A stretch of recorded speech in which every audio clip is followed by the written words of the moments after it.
And I'm your host, Kiran. Welcome to everyone in today's show.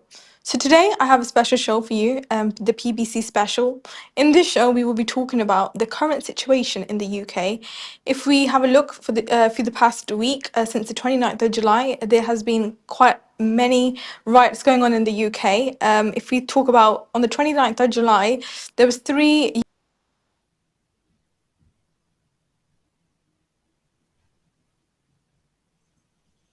killed on the 29th of July in Stockport. In Stockport, after they were killed, there was, you could say, after this incident was spread on social media, and I would say it gained a lot of it gained a lot of attention. And in addition to this, if we talk about the misinformation that was spread about, I think that's very, very important.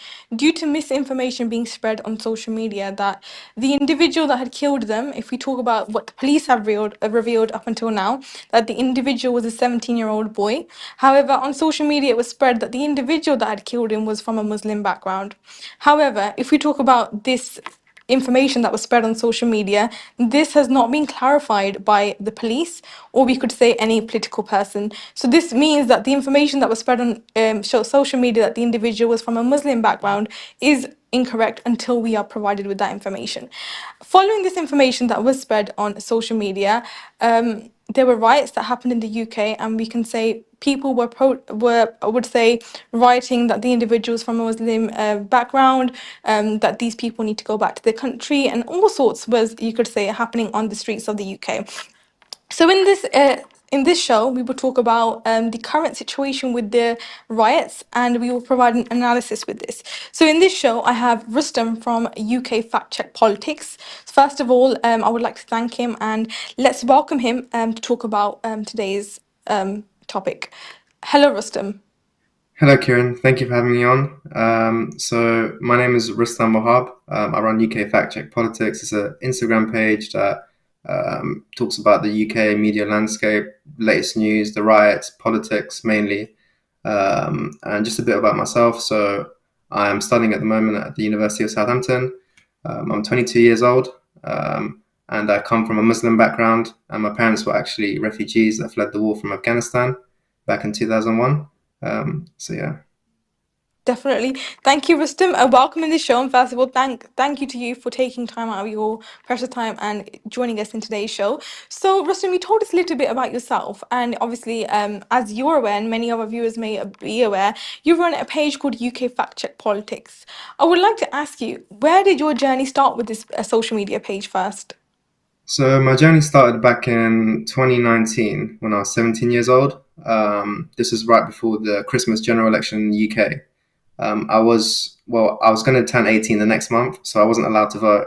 So Mm. I decided to create like a Instagram page to fact check politicians, to take out, to not spread misinformation and fact check um, like news conferences or whenever they're in that debates, national debates, because a lot of lies are being spread by the government, by the Conservatives, even a few lies from the Labour Party. So I made that to clarify like manifestos of the parties, like the Labour Party, the Conservative Party.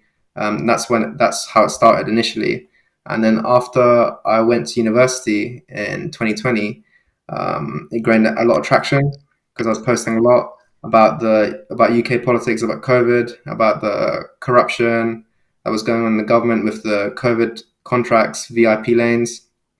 And from about 2020 is when the page blew up and I got a lot of Yeah. support. So it started around when I was 17 years old, and now it's turned out to be a huge platform for UK politics. I think the second biggest Instagram page for UK politics at the moment, and we get maybe 20 to 30 million engagements per month on the page, and it's become like a big source of people to look at UK politics and what's going on latest. For example, the riots. A lot of people tuned in the page, and they use the page as the main source of information. Definitely, thank you so much. So we were talk as I would say well done because every day obviously I do follow your Instagram page, and every day you're very constant with the information and posting it and making you obviously followers aware and other people aware. So that's very it might seem easy to do, but it is very hard, especially when you have to research and fact check everything. And obviously, post, it's not that easy. People might think, oh, it's just a click on social media, but it's not. So well done to you for trying and actually trying to positively contribute to society today.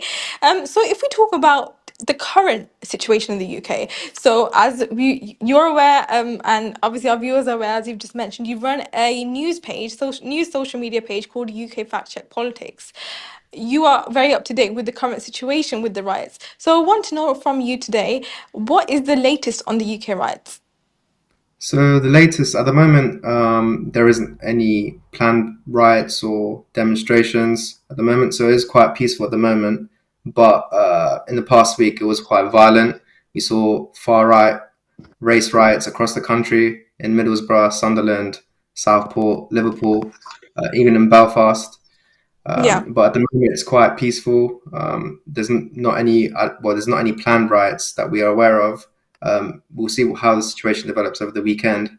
But currently, it's nice to have a little bit of peace after a hectic week. Definitely, I agree. If we talk about, obviously, there's many. So we're talking about the riots today. Riots have happened across the UK, and we've also seen, I would say, on Wednesday, peaceful demonstrations where people have, protested against racism, which I think was very, very nice to see, especially after the past week of what we've been seeing on social media and what's been happening in the UK. It's very, very nice to see unity shown by people. If we talk about these riots, how do you think these riots have made people feel? Because if I talk about myself, if I talk about my grandfather was the first generation of mine that came to obviously the UK and that worked here. And during his time, he had obviously told us, his family, that he actually had to suffer a lot of racism from obviously others.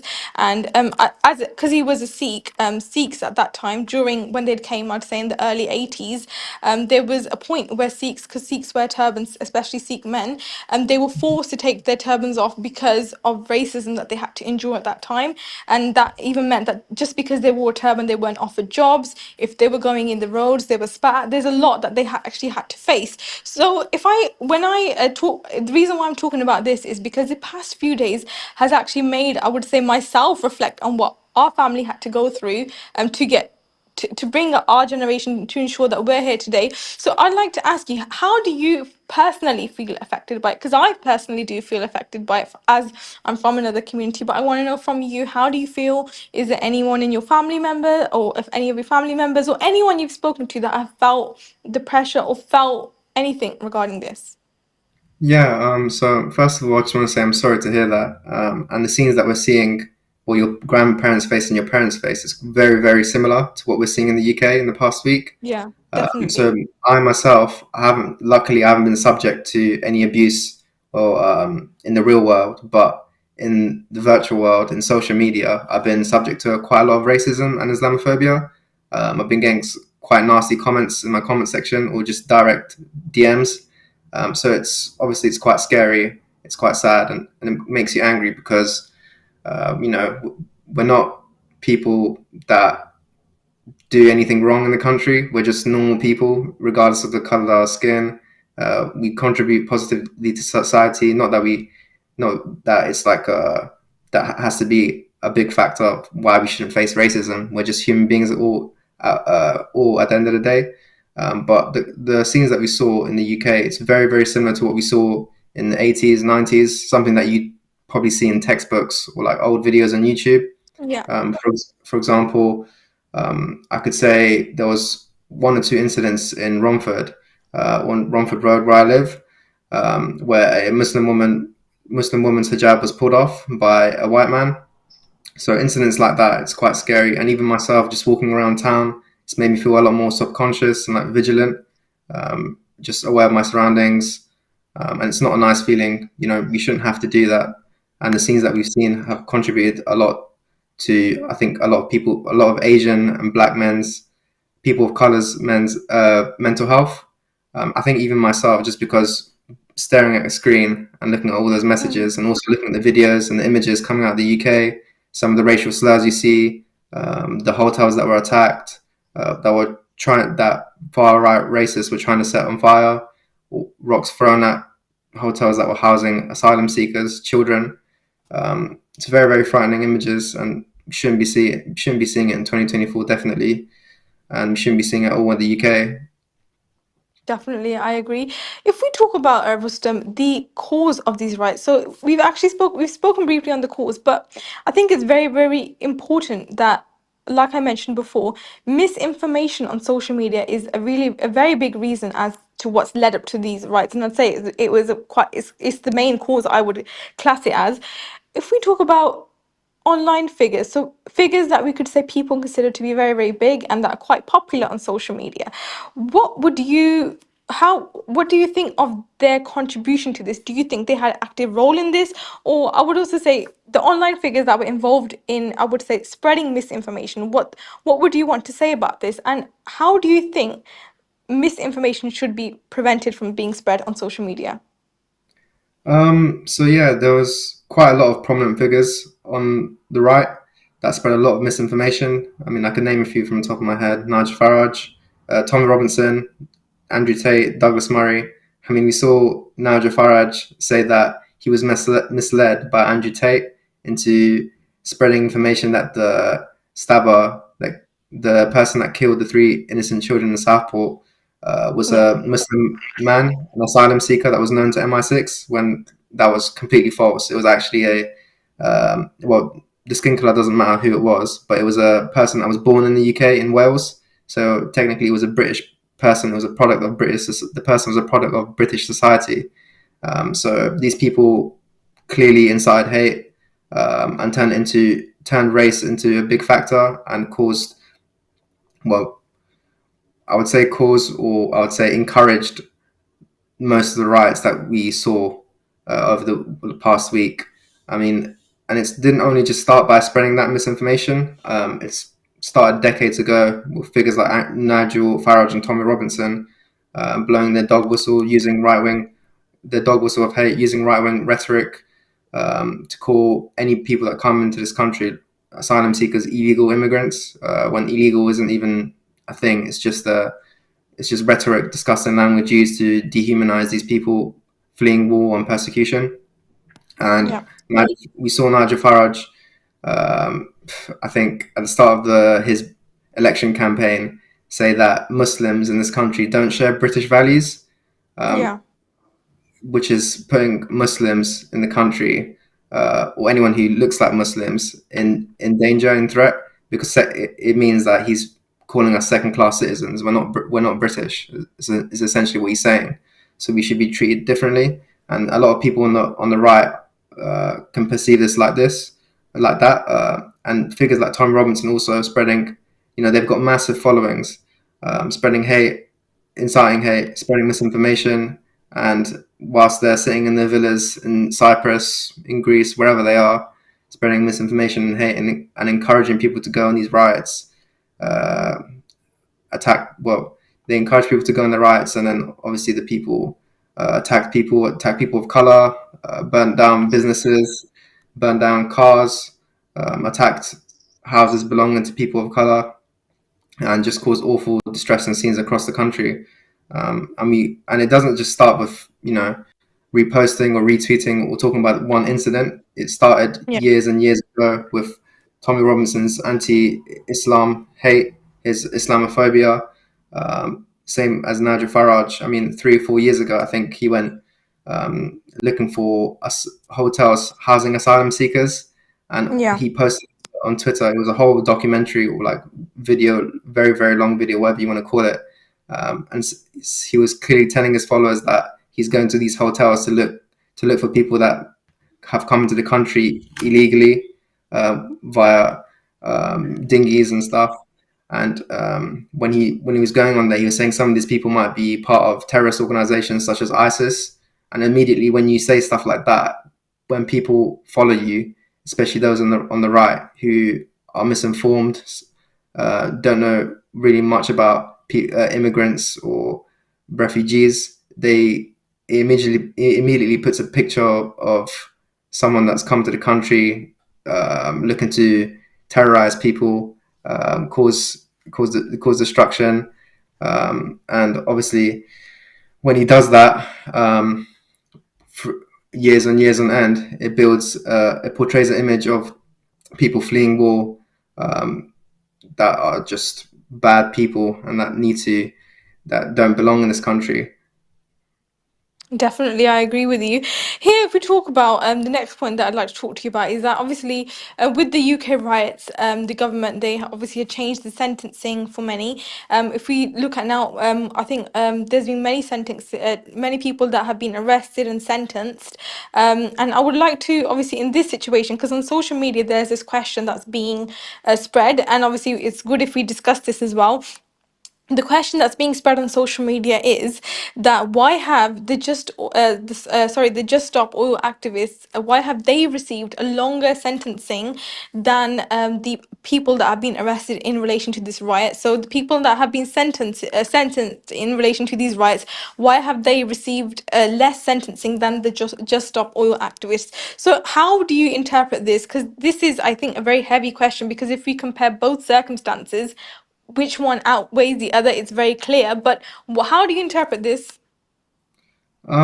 So I think the courts determine how long each sentence is, and it's quite complex if you talk about the criminal justice system.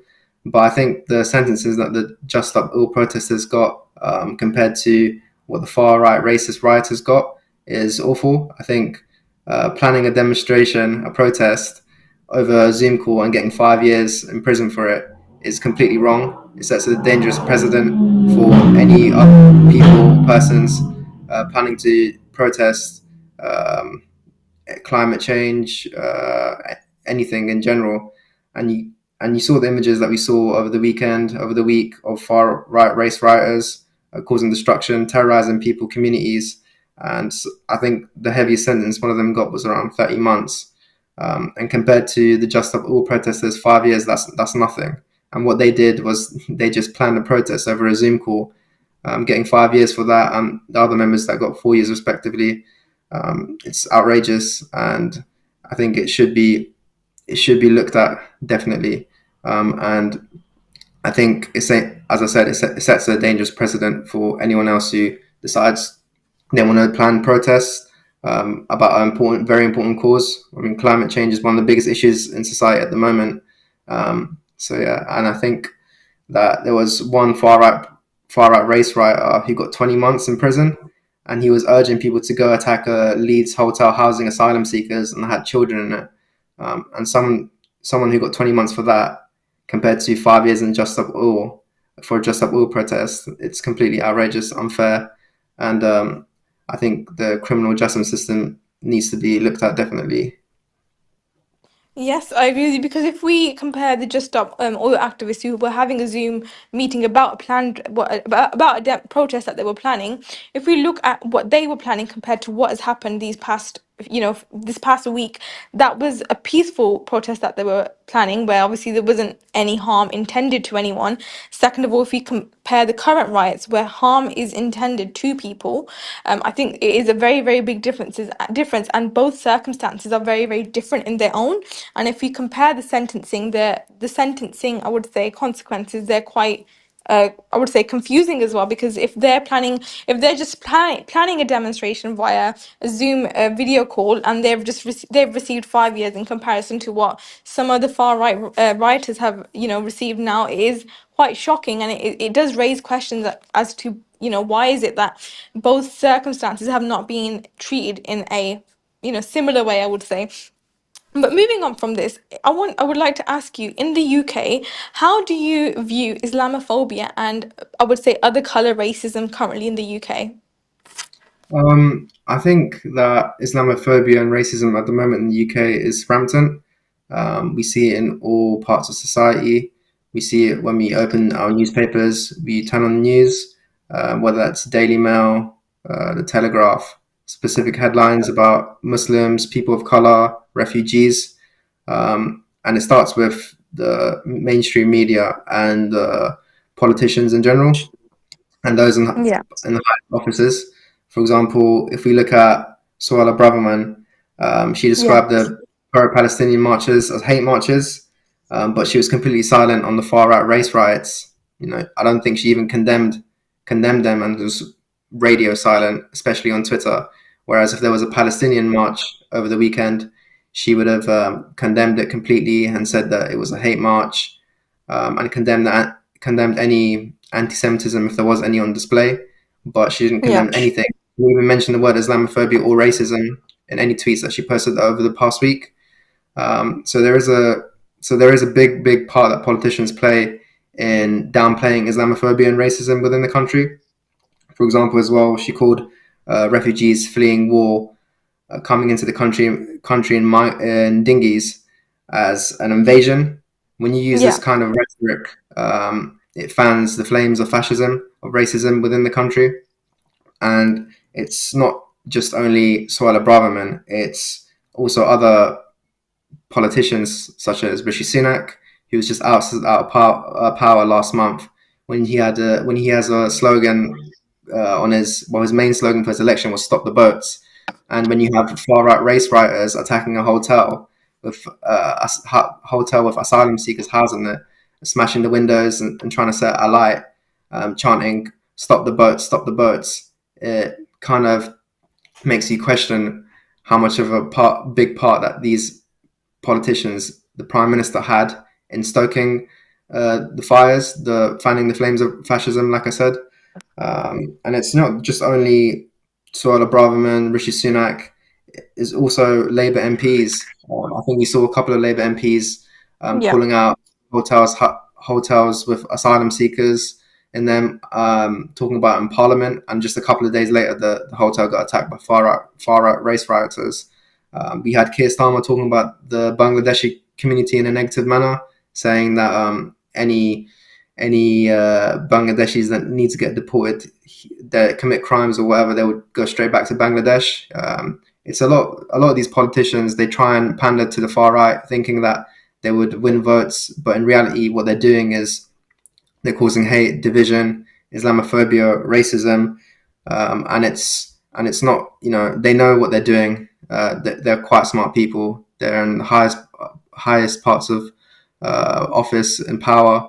So I think it goes all the way to the very top, from politicians to the mainstream media, who then parrot these slogans, this hate that we see, um, and I talked about a couple of politicians and the media, but like I said, this racism and Islamophobia in the UK, it goes back decades ago. You could even talk about the Iraq War, where a million Iraqis were killed by the Labour government back then, and when you do something like that, it dehumanizes a whole ethnic minority, or a whole country, a whole people.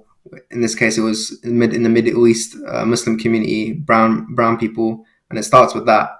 And even with what's going on in Gaza, in Palestine, I believe that what's going on there has also contributed to the Islamophobia and the racism we see in our communities, in the country, in our cities, because there's I think there's been 40,000 people that have been killed by Israel in Gaza at the moment, and it's been going on for around 10 to 11 months. And when Muslims, people of color, Christians, even are being killed in Palestine like that, in such a ruthless manner, being bombarded, people in tents being killed, um, it paves way for Islamophobia and racism to be rampant against brown black people, doesn't matter, because Any you other have it. community you could say?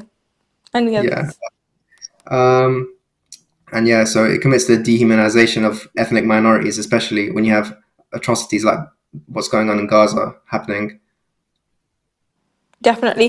Here, I'd also like to another thing I'd like to speak to you about is we've seen some countries who have actually issued warnings to their citizens, especially citizens that are living abroad, as in the UK, and citizens that are planning to travel abroad. So they've basically tried to obviously make their citizens aware of the current riot situation, ask them to be very, very, very careful. Do you think this what is happening currently in the UK, the riots that have happened and that could potentially happen moving forward, because we are unsure of what is to come yet. Do you think that this situation has reached an extent where countries need to be informing their citizens, or what's your view on this? Yeah, definitely. I think the scenes that we saw in the past week, they were very, very, very, very frightening scenes. You know, it wasn't something. It was something out of the movie that you'd see, sort of like a rebellion or uprising, and it turned very, very violent. And I think, especially for people that are traveling in the UK that are ethnic minorities, black, brown people, people of color, I do believe that the travel warning was a right thing to issue. Um, Yeah, and like I said, things have died down at the moment. But I do know people. I think Malaysia was one of the first countries to issue the travel warning. So yeah, I do yeah, understand why they did that, because it's a predominantly Muslim country and there's people of color that live there predominantly as well. So I think that the travel warning was the right thing to do. But I think things have calmed down in the UK, and hopefully we don't see any of the scenes that we saw in the last week, because it was incredibly distressing for any tourists that do want to travel to the UK at the moment.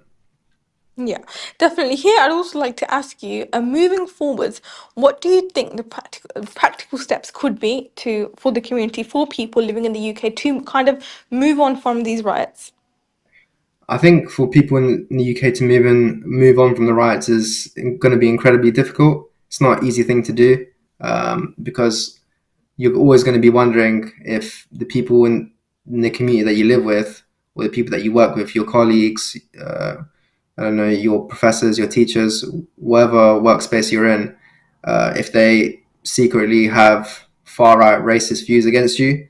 So it's already taken quite a psychological and big toll on Muslims, especially black and brown people in the country. I think for people to move on from these race riots, I think politicians need to condemn the racism, the Islamophobia, and the xenophobia on display, until they come on and address these issues and actually use the words, which I think a lot of politicians are afraid. I don't even think the Prime Minister Keir Starmer used the word Islamophobia once. Uh, so I think the politician and the mainstream media also need to, politicians like Keir Starmer, Rishi Sunak, Suella Braverman, the Home Secretary, they You need mean to the come main out. faces, you could say, The main main big faces, faces. the main big faces in Parliament, in the highest offices of power, need to come out and say, call it out what it is. It's racism and Mm. it's Islamophobia and xenophobia. And I think also the mainstream media, they played a big part in it. And until we see a change of what is being reported, the rhetoric that is being used in the media, then I think then uh, people of color, ethnic minorities, then can sort of move on from the scenes that we saw in the UK. Yeah, definitely. Also, in addition to this, obviously we've spoken about you've mentioned well, what's going on in Israel, and obviously the way currently a genocide is going on in Gaza. Do you think, obviously we've seen obviously some politicians vote for a ceasefire, but we could say what people expected, that the action that should be taken from the UK government, that hasn't kind of fulfilled the expectations of people, because we can see on social media people's thoughts, when we go out, when we speak to people, what their views are, what their opinions are. We could say currently the UK government hasn't fulfilled the expectations of the people on this situation. So here I'd like to ask you, do you think, obviously, if there was to be another I would say talk about, calling for a ceasefire, do you think this incident could affect the calling for a ceasefire in Gaza? Um, I don't. It might affect it, but I do believe that the government has called for a ceasefire already, although it was very, very, very late in doing so. I think that the main issue at the moment now is not the ceasefire, because the government has called for it, but it's the supplying of weapons to the state of Israel, weapons that are being used to commit mass atrocities against the Palestinian people. But I do believe that um, the riots that we did see in the UK, it didn't really help the Israeli cause, because the majority of those people that are rioting are also for Israel, against the war in Hamas, against the war in Gaza, and they are, a lot of these prominent figures that push the war, push the far right race riots, are prominent Zionists and for the state of Israel. So Yeah. I think it has damaged the issue a little bit, their cause a little bit, but I do think that it does put a little bit of pressure on the government to now, end the supply of weapons to Israel at the moment, because I think the UK government is actually the third or fourth biggest supplier of weapons to Israel, and we know for a fact as well that those weapons are being used to commit atrocities against the Palestinian people in Gaza and in the West Bank as well. And it's not my words, but it's the International Criminal Court of Justice words, that there is a plausible genocide Yeah. going on in Gaza. So the UK government, the Labour Party, they do have a big role to play in this, to stop the arms sales to Israel. So hopefully, the scenes of solidarity we saw on Wednesday, of love, peace, compassion across cities of the UK, hopefully it does pressure the government into stopping the supply of weapons to Israel, and pushing for a ceasefire in Gaza. Yeah, definitely. Obviously, heading towards the end of today's show, because obviously we've done today's show, but in the end, me and you, we want that within society, within people, no matter what race, no matter what background, no matter what color you are, there should be unity amongst all, because all of us make this country together. Or I'd say that as long as we're living in unity, we can all be happy. But if we are going to, I would say, treat one another differently, or disrespect each other, or I would say, hate each other just because of someone's skin color, or just because of the way even someone looks, or because of their religion, I don't think that's a very very good thing to be promoting. But because where we've seen rioters obviously cause havoc in the whole of the UK, we've also seen people, like I mentioned earlier, show support and show love and actually promote unity. What would you like to say on the way going? What is your message to viewers about obviously spreading unity, it's about spreading love? What would you like to say? I'd like to say that if there is any more fascist demonstrations that we see across the UK, that people do come out and support the communities, especially people of color, Muslims, businesses that are being destroyed, the local infrastructure such as libraries, citizen advice bureaus. It's important that, I know that police don't have enough numbers to protect the entire community. It's important for people to come out and demonstrate against these people that are wreaking havoc and destruction across the country. But also, it was very very lovely to see the scenes that we saw on Wednesday in Wolverhampton, the scenes that we saw in Liverpool, of solidarity, of peace, of unity. It showed that fascism will never prevail, because Yeah. the UK has a lot of people that are anti-fascist. Then the majority of the UK isn't racist. There's a small minority of people that came out and wreaked havoc across the country. And I know a lot of Muslims, Black people, brown people, people of color looked at the scenes and felt frightened, and rightfully so. But they should know that the UK is and will always be a safe space for us, and we shouldn't be frightened to go out to live our normal every single day lives, and we should just continue to do what we're doing and contribute positively to our communities and speak to community leaders about any concerns that we have with local police, as well. And but the main people that are going to protect our community is ourselves. So it's important to engage in local activity, anything going on in your community. If you have any concerns as well, you can address it to your local MP, your local councillors. And it's always important to go out and demonstrate against these people, these fascists, race riots, whatever you want to call them. Definitely. Thank you, Rustam, for joining us today. Is there anything you'd like to say before we end the show? Yeah, I'd just like to say thank you for having me on. It's been a pleasure. And yeah, thank you very much. No, thank you as well for joining us and taking time out of your precious time. So here today, I hope all of you guys enjoyed today's show. If you have any feedback, feel free to give us a message or give a call into the channel, and you can let us know what your thoughts are, what your opinions are. And I hope to see you in another program. Thank you once again, Rustam, and